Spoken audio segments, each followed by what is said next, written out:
But here's a question that the Oli government cannot run away from. Can Nepal burn bridges with India? The country is surrounded by India on three sides.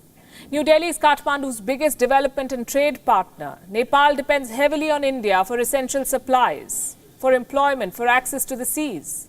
So let me rephrase that question. Can Nepal afford to burn bridges with India? We have some numbers and they should give you the answer.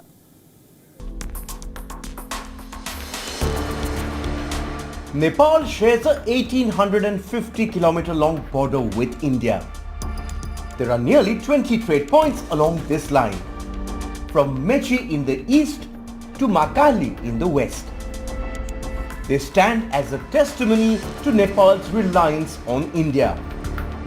With 64% of Kathmandu's total trade, India is Nepal's biggest trading partner. What does Nepal import from India?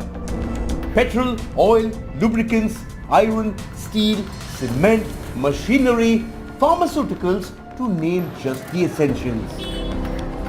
India also allows informal or non-tariff trade in the Terai region, especially for goods produced in the border states of UP, Bihar and West Bengal. 60% of Nepal's exports and imports are handled by Indian ports, namely Haldia and Visakhapatnam. India has also agreed to give Nepal access to its Dhamra and Mundra ports. In other words, Nepal relies on India for access to sea. It also depends on India for employment. Nearly 8 million Nepalese work in India.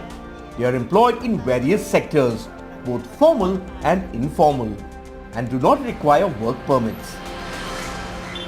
15% of Nepal's total remittances come from India. It accounts for 4 to 5% of Kathmandu's GDP. So far in 2020, Nepal has received $356.69 million in remittances from India. India also helped in grooming Nepal students. At least 12,800 Nepalese students are enrolled into Indian universities. They are eligible for fee waivers. India also allocates 3,000 of its Ministry of External Affairs scholarships to Nepal. 40,000 Nepalese nationals serve in the 7 Gorkha regiments of the Indian Army. They enjoy the same retirement benefits as their Indian counterparts. At least 80,000 Nepalese are currently on India's pension books.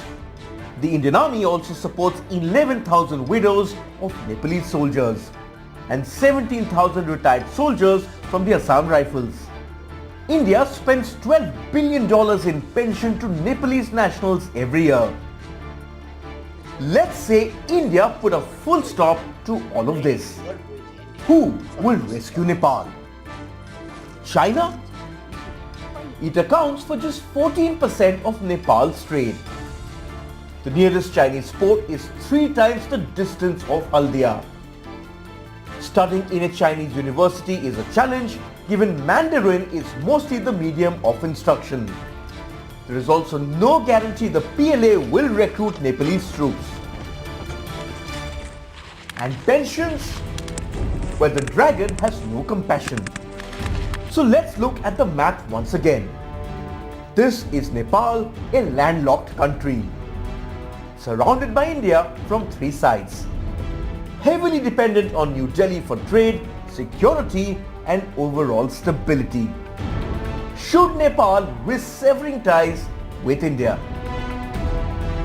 Bureau Report, WION, World is One.